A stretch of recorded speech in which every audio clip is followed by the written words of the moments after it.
yung komunidad natin, ulan lang, baha na.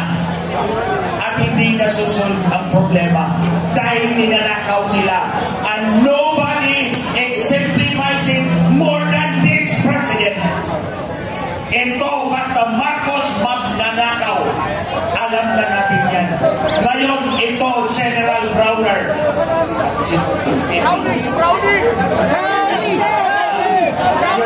si PNP. O, kayo. O, Nartates, General Nartates. Alam nyo na, nag-drug addict yung Pangulo. Susunod pa ba kayo sa kanya? Hindi kami susunod. Lalaban kami. Dahil we are a dignified people. Kahit pa naghihirap kami, nalulunod kami sa baha. Alam namin lumaban at ayaw kami ang pangat ng Pangulo. Marcos is right! Marcos is right! Marcos is right! Marcos is right! Marcos is right! Marcos is right! On behalf ng United People's Initiative, sa pamumuno ni General Romeo Puquis at hundreds ng military, uniform personnel, maraming salamat! Ang panalo ng bayan ay dahil sa inyong lahat! At yung mga kababayan natin nasa Luneta, maraming salamat po sa inyong lahat! Huling patawagan natin, General Romeo Browner, sir! Nung humarap kami sa inyo, sinabi namin lahat ng problema ng bansa sa harap ng mga senior generals from J1 to J10. Ngayon din napatunayan na ang sinasabi ng mga lider ay tama. Ngayon, General Browner, sir, inuutusan ka ng taong bayan. GPNP, General Nartates, inuutusan ka ng taong bayan. Tama ninyo ang mali. Huliin ninyo ang nagkasala. Pababain ang lahat ng nagdaaw. President Marcos, you are fired. President Marcos, you are fired. Romualdez, you are fired. Huling panawagan, magtawag pa kayo ng inyong mga kaibigan. Celebration natin ngayon hanggang bukas. Magsisindi tayo ng sila. Magpapasalamat tayo at magdarasal tayo. Pasalamat sa ating dakilang lumikha.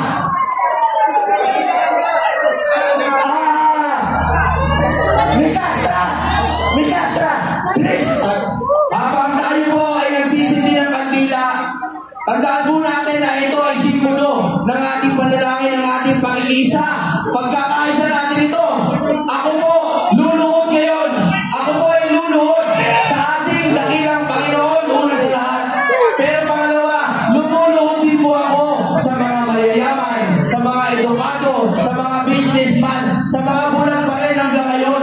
Nakita niyo naman po, nag-withdraw na ng support, pati sariling kapatid. Ngayon, tayo ba ay hindi pa nagsisigaw ng Marcos resign? Marcos is right! Marcos is right! Hindi po nila sabihin, hindi nila pwede sabihin na ito ay inside into sedition. Napakatagal na pong inaral yan. Walang sedition dito. Tayo po ay nakikiusap hanggang tayo ay mapayapa pa. Marcos, please, resign! Marcos is right! Marcos is right! Marcos is right! Marcos is right! Marcos is right! Marcos is right!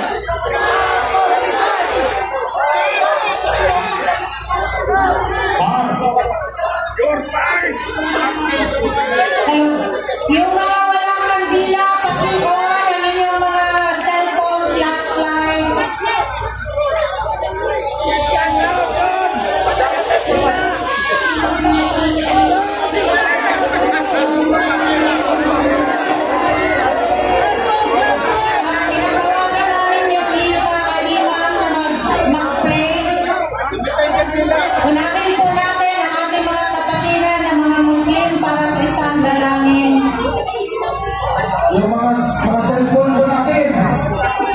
cellphone, pakibukas at iangat. Bismillahirrahmanirrahim. Para po sa prayer ng mga Muslim. Bismillahirrahmanirrahim. Wassalatu wassalamu ala asrafil anbiya'i wal mursalin sayyidina Muhammadin wa ala alihi wa sahbihi ajma'in wa qala rabbukum yastajib lakum ya rabbal alamin. O Diyos namin, kayo po ay mahabagin. Diyos namin maawain. Diyos namin lumikha sa amin. At Diyos namin nagkaloob sa amin sa isang sambayanan na minamahal namin ang bansang Pilipinas. O Diyos namin, nagpapasalamat kami at pinagkaloob ninyo sa amin ang araw na ito at ang gabi na ito at lumabas ang katotohanan sa aming suliranin sa aming bansa. O Diyos namin, gabayan niyo po kami at sana po magtuloy-tuloy na ito. At huwag niyo po kami pabayaan, magsama-sama po kami, Muslim man o Christian o sino pa man sa bansa namin sapagkat ito po ay nag-iisang bansa na pinagkaloob niyo para sa amin. Amin ya Rabbal Alamin. Alhamdulillah Rabbil Alamin Ar-Rahmanir Rahim. Maliki yawmiddin. Iyyaka na'budu wa iyyaka nasta'in. Ihdinas siratal mustaqim. Siratal ladzina an'amta 'alaihim ghairil maghdubi 'alaihim waladdallin. Amin. Walhamdulillah.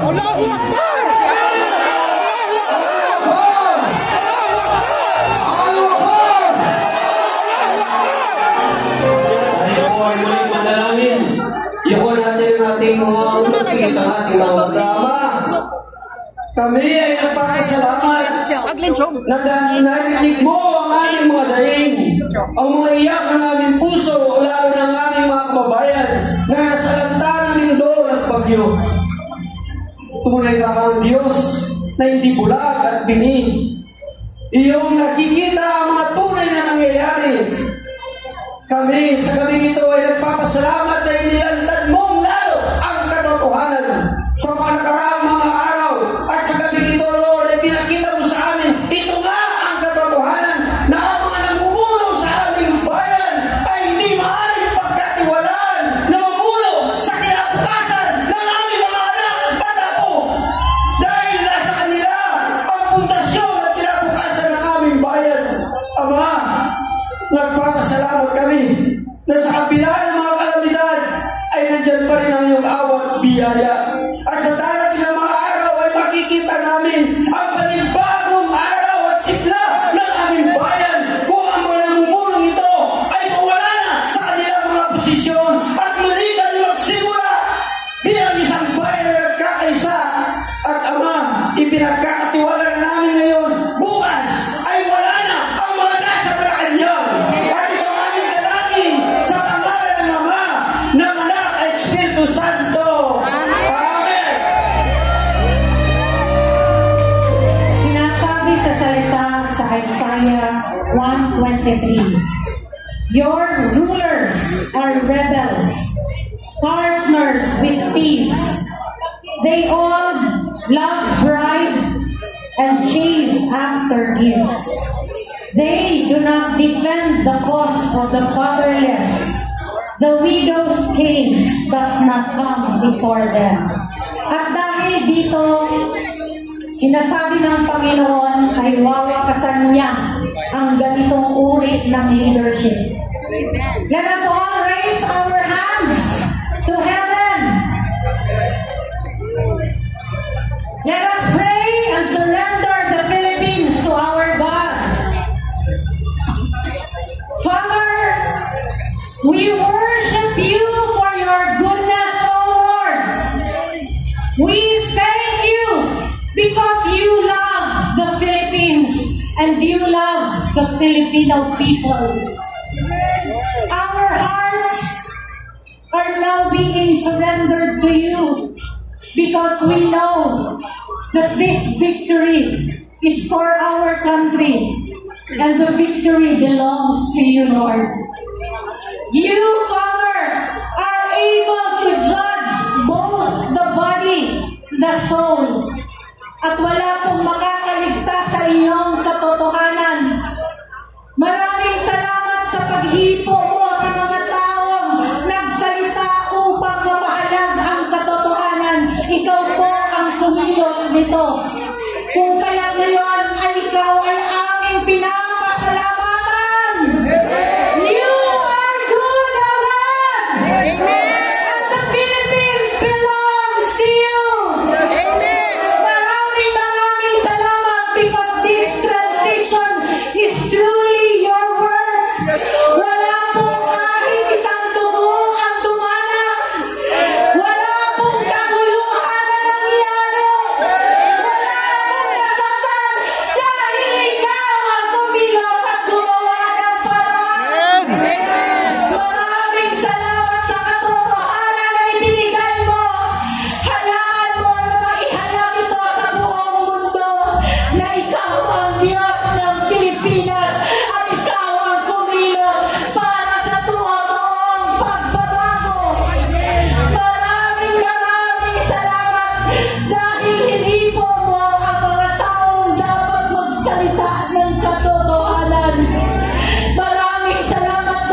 for making your glory known.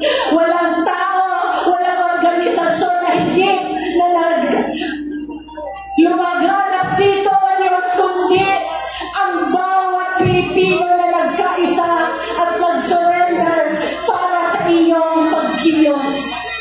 Maraming salamat, O Diyos, dahil ngayon, ikaw din ay hihipo sa lahat ng aming kasundaluhan at sa lahat ng aming kapulisan, O Diyos. Ang kanilang puso, O Diyos, ay tatalima sa direksyon na iyong pinapasundan sa kanila.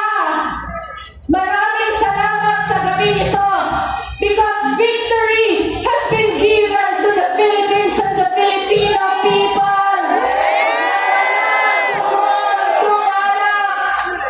And Father, right now, we take this time, O Lord, to pray for our dear President Roddy Duterte, Lord. Malaki ang sakripisyo na kanyang ibinigay upang makamit namin ang araw na ito. Sa kanyang kalungkutan, alam namin na ikaw ay humihipo sa kanyang puso.